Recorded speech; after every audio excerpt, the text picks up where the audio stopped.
वर्तमान चित्तौड़गढ़। तो बेंगू वर्तमान कहां पर है? चित्तौड़गढ़। बेंगू किसान आंदोलन की शुरुआत हुई कब? 21 में। और बेंगू का किसान आंदोलन समाप्त हुआ कब? 1925 में। ये देखो, मेवाड़ सरकार के अंतर्गत ही था भीलवाड़ा का कौन सा आंदोलन? बिजोलिया। जो बिजोलिया आंदोलन 1897 में शुरू हुआ था और 1941 तक चला था। बिजोलिया किसान आंदोलन का प्रभाव पड़ोसी ठिकाने पर पड़ा और इसका पड़ोसी ठिकाना कौन सा था? बेंगू। और बेंगू पर जब इसका प्रभाव पड़ा तो बेंगू किसान आंदोलन के समय यहाँ के जागीरदार जो थे, उस जागीरदार का नाम क्या था? अनूप सिंह। इसके समय आंदोलन की शुरुआत हुई। बेंगू किसान आंदोलन के नेतृत्व करता थे जिसका नाम ये था,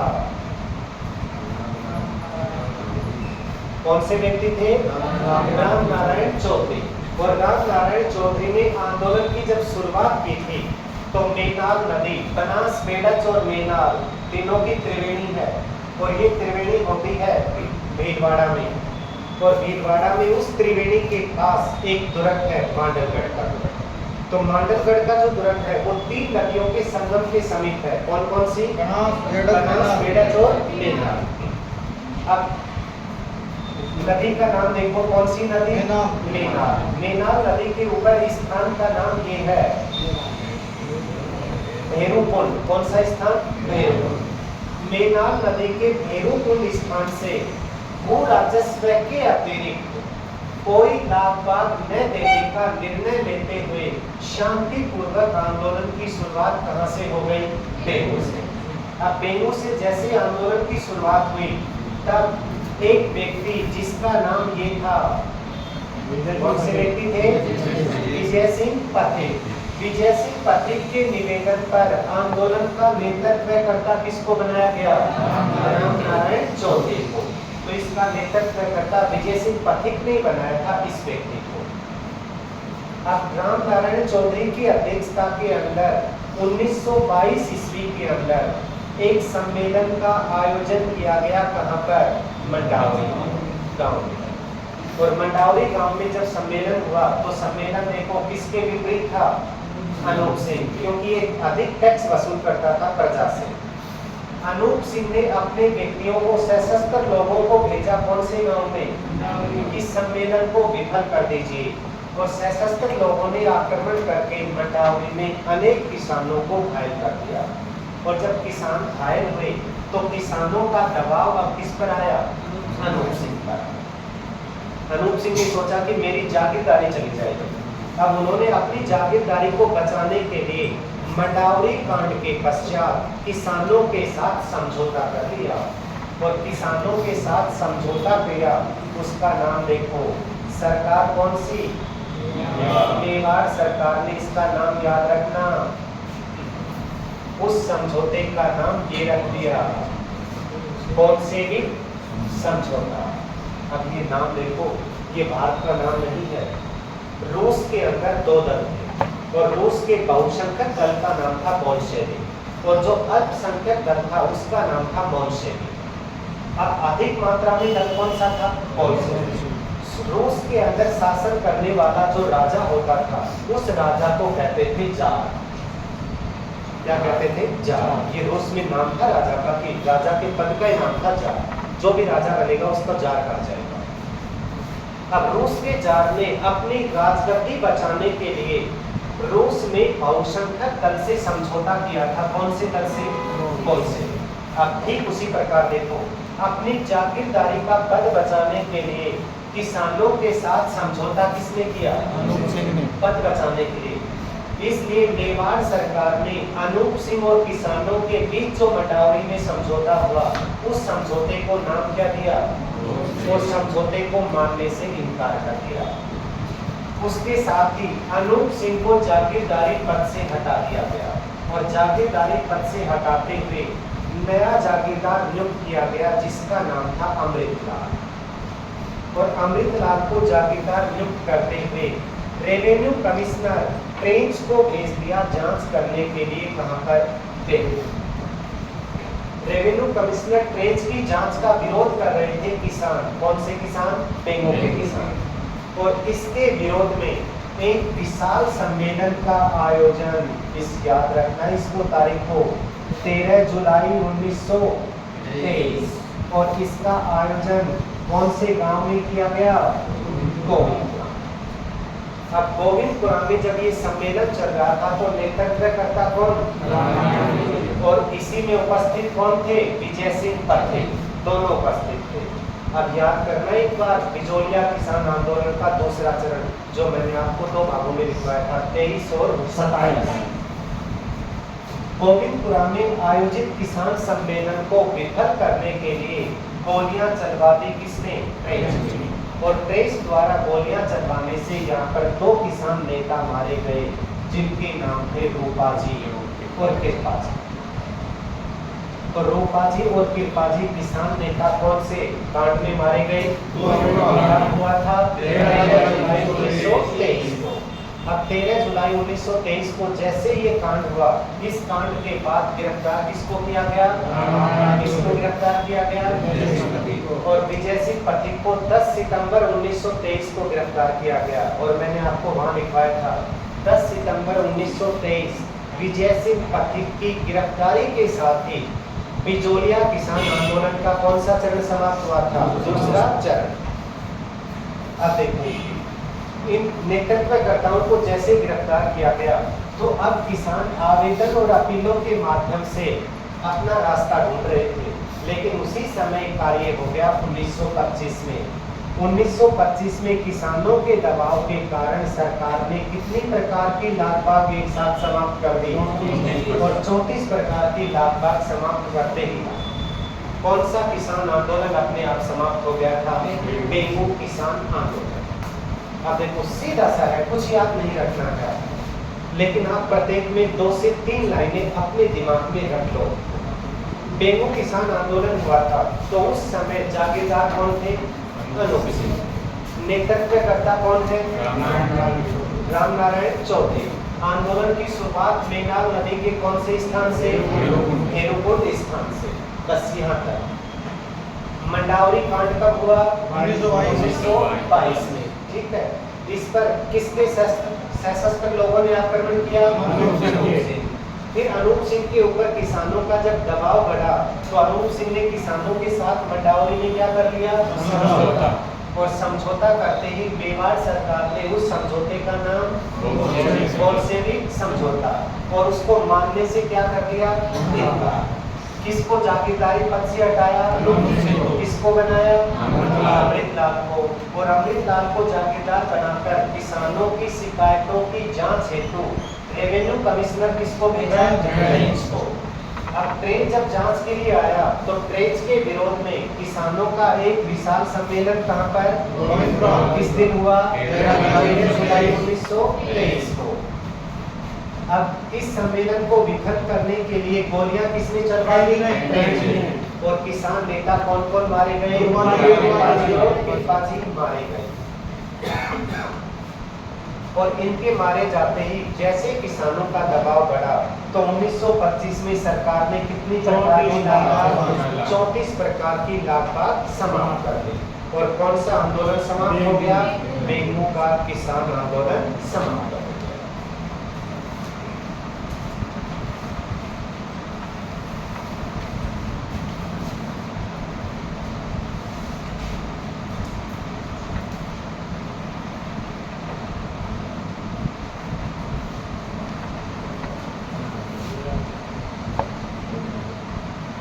कौन सा किसान आंदोलन है? भारत।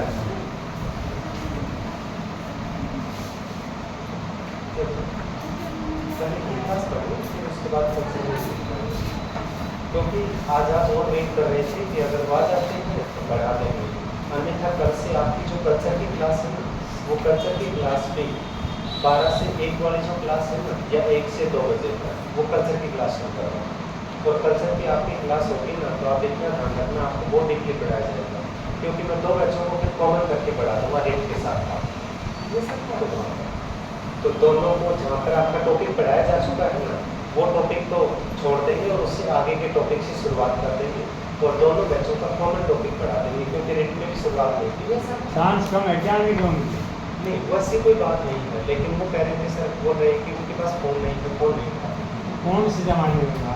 तो उस वजह से मैं आ सकता हूँ। लेकिन कल से कल्चर की जो क्लास है वो क्लास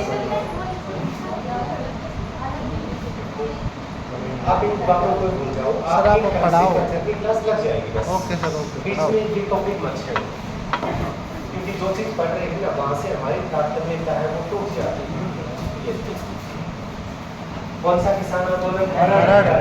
बरड़ वर्तमान बूंदी में, वर्तमान कहाँ पर है? बूंदी।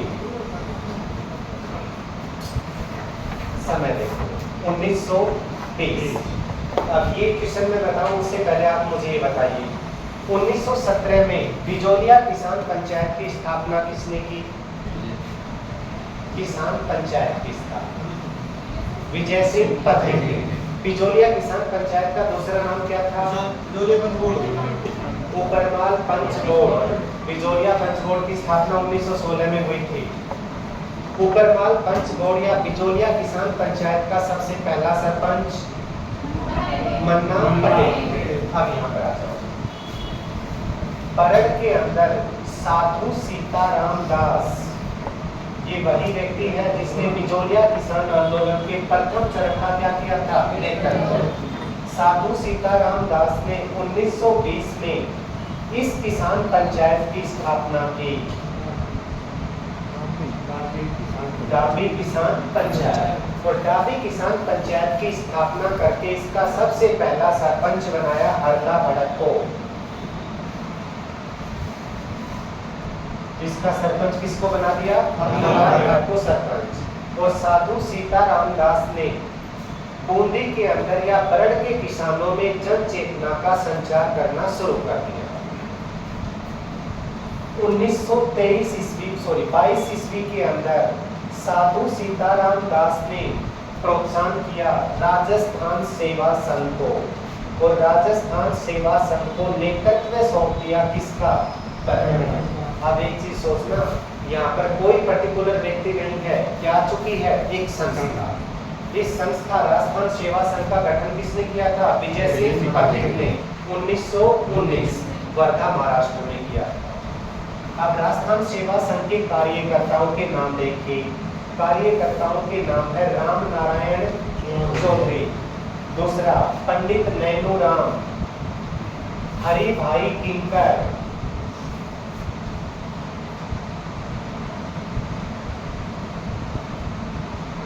ये व्यक्ति। अब इन्होंने नेतृत्व करना शुरू कर दिया कहाँ के किसानों का? बरड़ के किसानों का। राजस्थान सेवा संघ ने बरड़ के किसानों में 1923 ईस्वी और 1923 को एक विशाल सम्मेलन का आयोजन कहाँ पर किया गया? डाबी। और डाबी में जैसे किसान सम्मेलन का आयोजन किया गया, तब सरकार ने इसको विफल करने के लिए इस व्यक्ति के नेतृत्व में गोलियां चलवाई।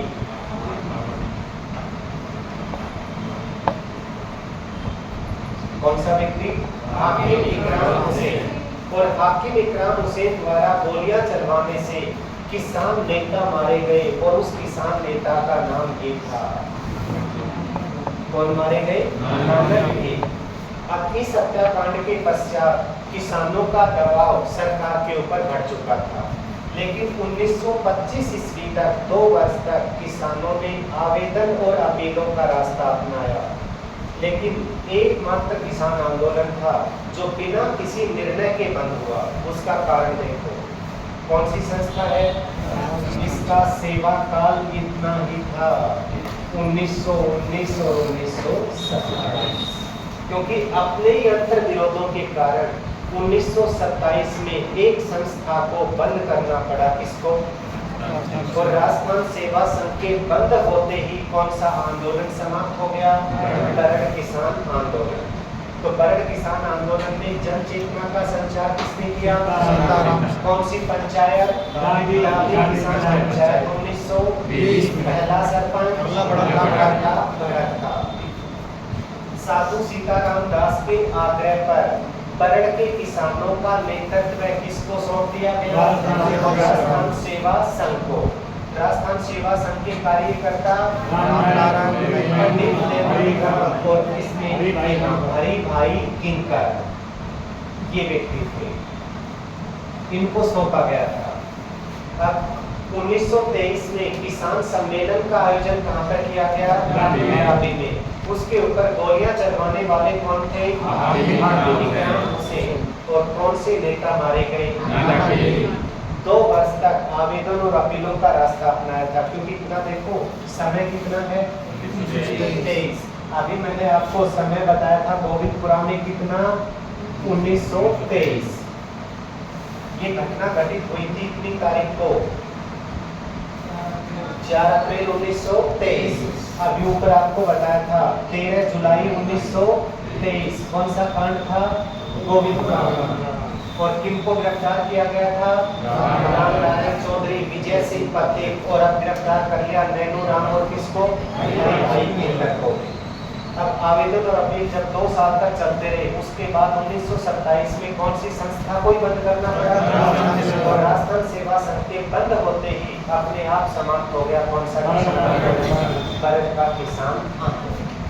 अब एक बार आप ये देखो, टॉपिक चेंज कर।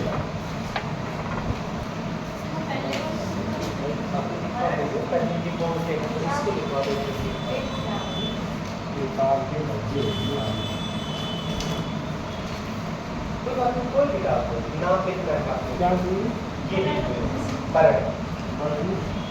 बरड़ किसान आंदोलन, कोष्टक में लिखो बूंदी। बरड़ किसान आंदोलन कोष्टक में बूंदी। 1920 साधु सीताराम दास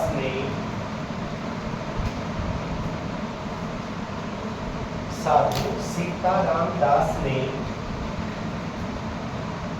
डाबी किसान पंचायत के साधु सीताराम दास ने डाबी किसान पंचायत के स्थापना कर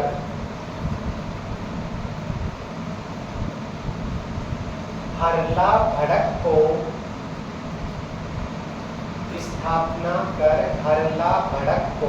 सरपंच बनाया। हरला भड़क को सरपंच बनाया।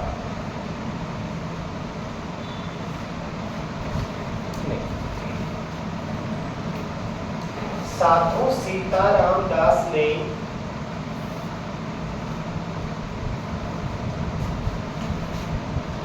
जन चेतना का संचार करते हुए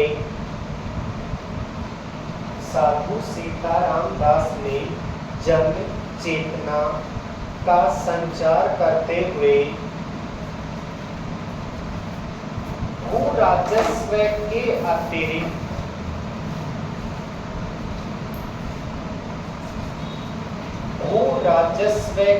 अतिरिक्त कर अदा करने का कर अदा करने का निर्णय लेते हुए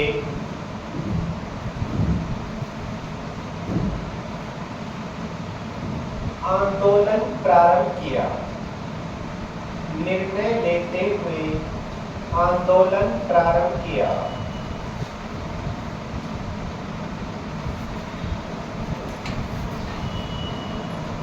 राजस्थान सेवा संघ के कार्यकर्ता राजस्थान सेवा संघ के कार्यकर्ता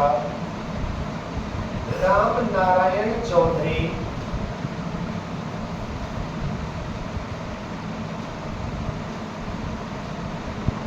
पंडित नैनू राम और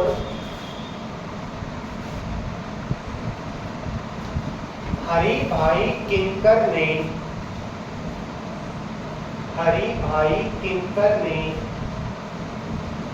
किसानों का नेतृत्व किया। हरि भाई किंकर ने किसानों का नेतृत्व किया।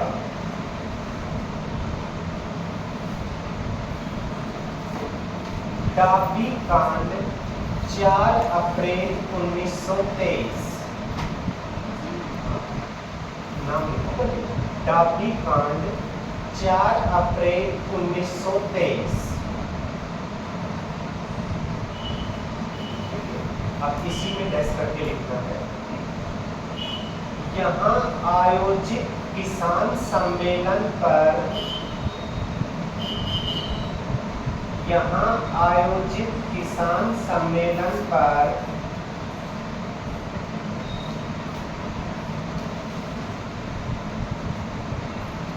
हाकिम इकराम हुसैन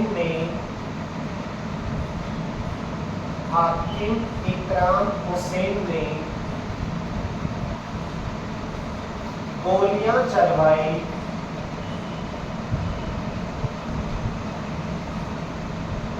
जिसमें किसान नेता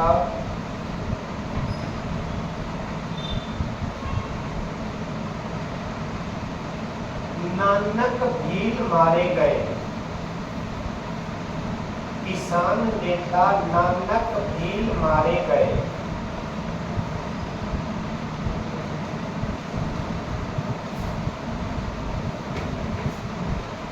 राजस्थान सेवा संघ के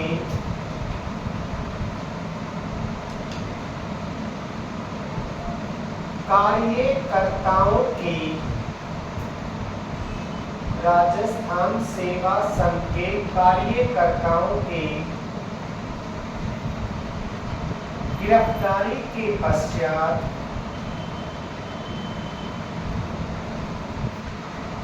किसानों ने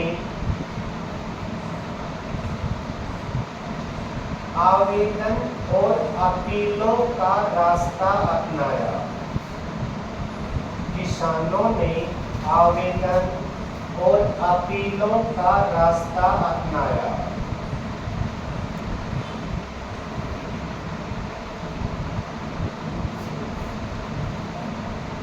उन्नीस सौ 27 में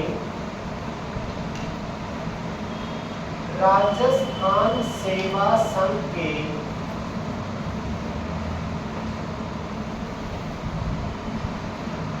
बंद होते ही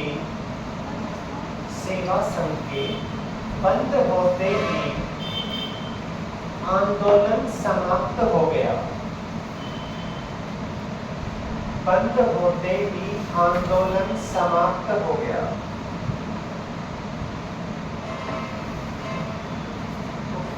अब नीचे टॉपिक डालो, बेंगू किसान आंदोलन। बेंगू किसान आंदोलन, वो बेंगू ही लिखेंगे। अभी पढ़ा तो पता नहीं चला। मैंने यहाँ इसलिए बताया था कि वो कांड और ये कांड एक साथ हुए थे, तब इन सबको क्या किया गया था, गिरफ्तार किया गया। वो बेंगू किसान आंदोलन, बेंगू किसान आंदोलन, ठीक है। बिजोलिया किसान आंदोलन का प्रभाव, बिजोलिया किसान आंदोलन का प्रभाव पड़ोसी ठिकाने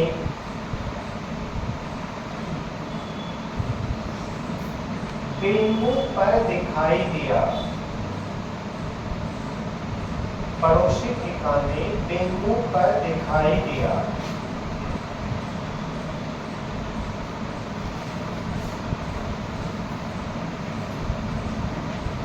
विजय सिंह पथिक के निवेदन पर,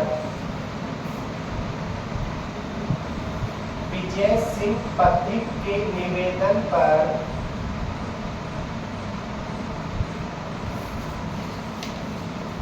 राम नारायण चौधरी को,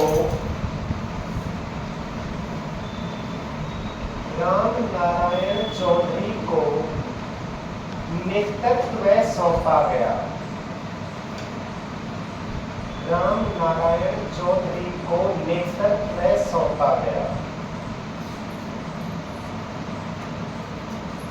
जागीरदार अनूप सिंह के समय जागीरदार अनूप सिंह के समय आंदोलन प्रारंभ हुआ। अनूप सिंह के समय आंदोलन प्रारंभ हुआ। मेनाल के भेरू कुंड स्थान से नदी का नाम है मेनाल। मेनाल के भेरू कुंड स्थान से आंदोलन 1921 में प्रारंभ किया गया। 1921 में प्रारंभ किया गया। 1921। अब नीचे नाम लिखो, मंडावरी कांड।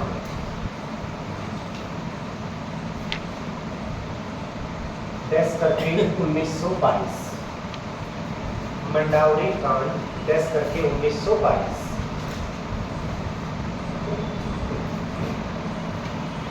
यहाँ आयोजित किसान सम्मेलन पर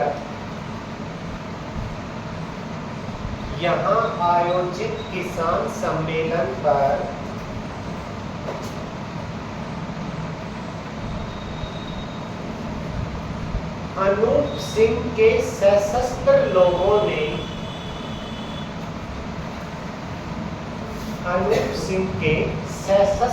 लोगों ने आक्रमण कर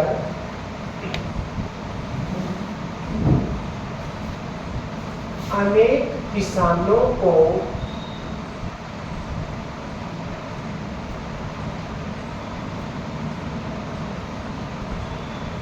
घायल कर दिया। अनेक किसानों को घायल कर दिया।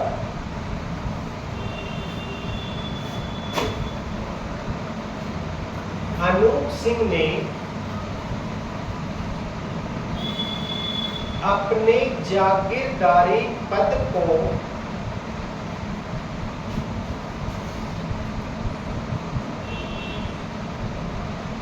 बनाए रखने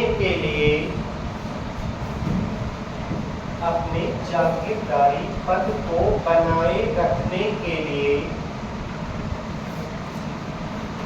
किसानों से समझौता कर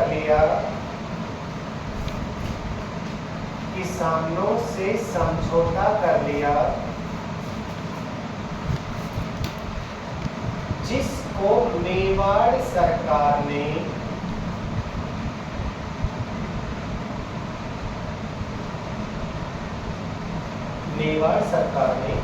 बोल्शेविक समझौते का, मंडावरी कांड के नीचे नाम लिखा है, बोल्शेविक समझौते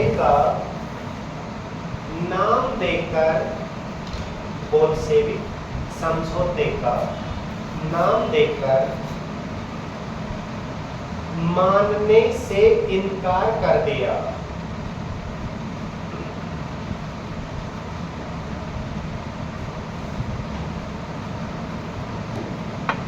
अनूप सिंह के स्थान पर मानने से इनकार कर दिया। अनूप सिंह के स्थान पर अमृतलाल को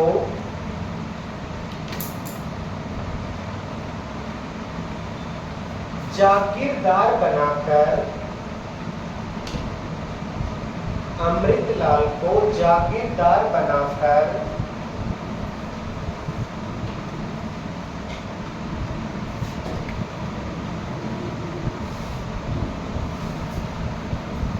रेवेन्यू कमिश्नर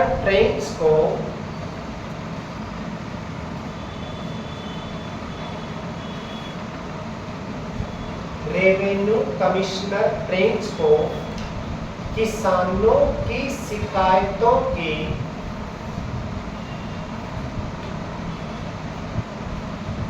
किसानों की शिकायतों के जांच हेतु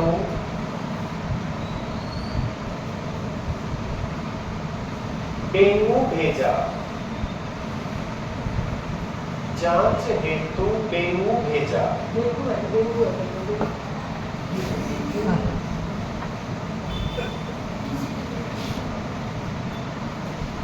डेंगू ये नाम है। डेंगू भेजा।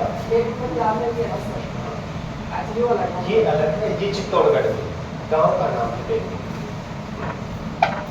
नेक्स्ट है 13 जुलाई 1923 गोविंदपुरा कांड। 13 जुलाई 1923 गोविंद नाम लिखो इसको, फिर इसके आगे लिखिए।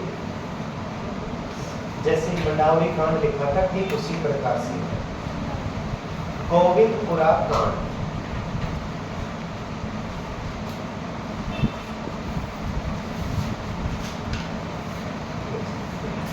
ट्रेंच ने किसी नाम लिखना है। ट्रेंच ने गोविंदपुरा में गोलियां चलवाकर ट्रेंच ने गोविंदपुरा में गोलियां चलवाकर किसान नेता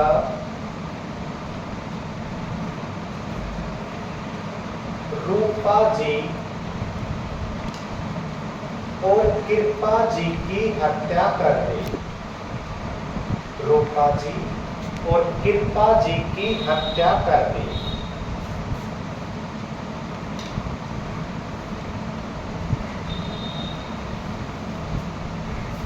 उन्नीस सौ 25 में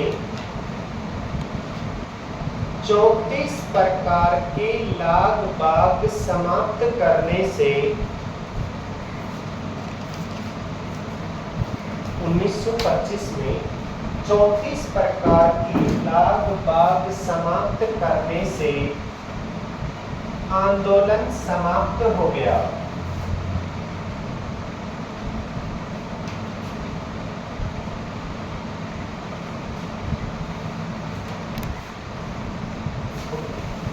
एक चीज बताओ, जब बैच की शुरुआत हुई थी ना, तब से कौन कौन बच्चे हैं जो आ रहे हैं?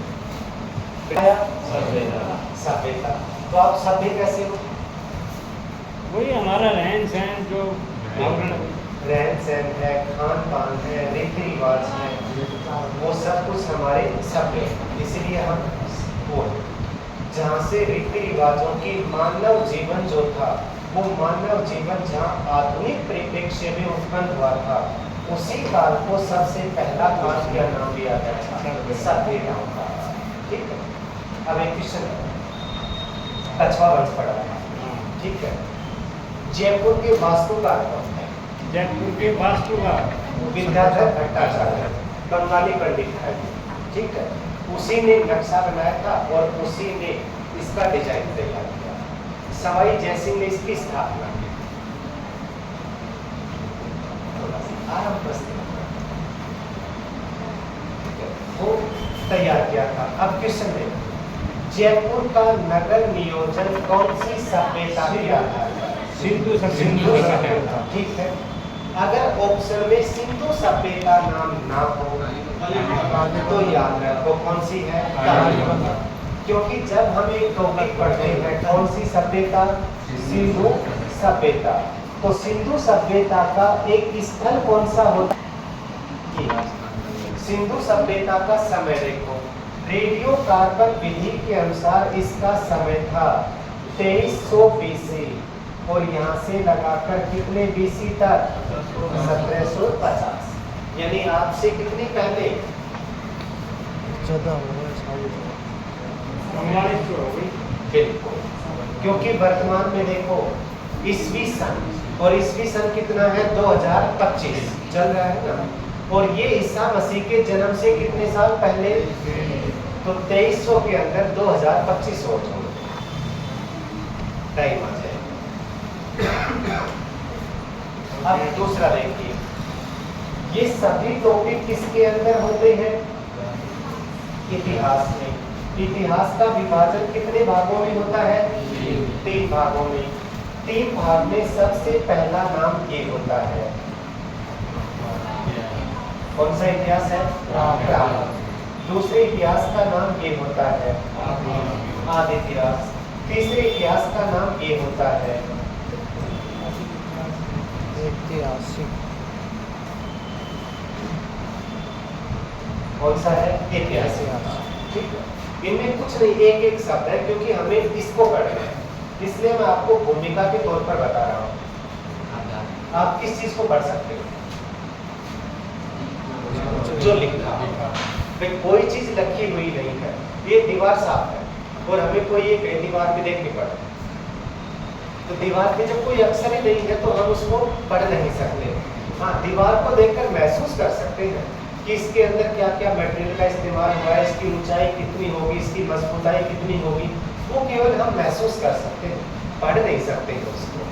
अब यहाँ पर देखो, एक ऐसा इतिहास जिसके किसी प्रकार के कौन से अवशेष नहीं मिले, कौन सा इतिहास? प्राग। ठीक है, बीच वाले को छोड़ दो, यहाँ पर आओ, कौन सा काल है? ऐतिहासिक। कैसे अवशेष मिले? लिखित। और लिखित अवशेषों को पढ़ा जा चुका है या पढ़ सकते हैं, कौन सा काल हो गया? ऐतिहासिक काल। ठीक है, बीच वाले पर देखो, एक विशेषता इसकी और एक विशेषता इसकी। यहाँ पर कैसे अवशेष नहीं मिले? लिखित, इसलिए कैसे अवशेष मिलने चाहिए? लिखित। यहाँ पर पढ़ चुके हैं, यहाँ पर पढ़ोगे नहीं, इसलिए लिखित अवशेष उपलब्ध है पर आज तक कोई पढ़ नहीं पाया। वो इतिहास कौन सा है?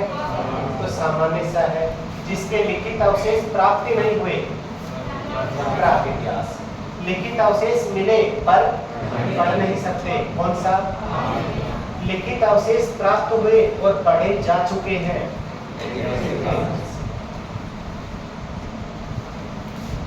कालीबंगा सभ्यता को निम्न में से कौन से इतिहास के भाग में रख सकते हो?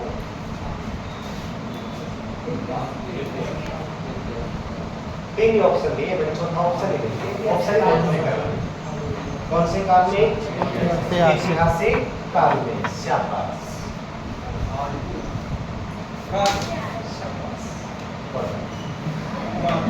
Very good. आप आपने ऑप्शन ये बताया ना, तो आप मुझे ये बताओ कि इसको हम आदि इतिहास में कैसे रख सकते हैं? देखो, ऑप्शन का मतलब अभी पढ़ा रहा हूँ और मैंने तीनों चीजें आपको बताई है, तीनों चीजों की परिभाषा बता रहा हूँ, इसलिए आंसर देते समय इतना तो है कि जिस चीज को हम पढ़ रहे हैं उसकी परिभाषा पता है। इतिहास यही है, आंसर सही है, ये ध्यान रखना। क्योंकि इतना ध्यान दीजिए, आज हम लिखने की लिपि क्या है हमारी? देवनागरी। पांडुलिपि नहीं, लिपि कुछ है। कौन सी लिपि है? देवनागरी। किस प्रकार से लिखते हैं? बाएं से दाएं, फिर लाइन खत्म होते फिर बाएं से फिर दाएं। ठीक है, सिंधु सभ्यता में जो लिपि थी उस लिपि की शुरुआत बाएं से किस तरफ? दाएं तरफ, फिर दाएं से बाएं, फिर बाएं से पन्ना खत्म, रुकना। apa tuh pasal baru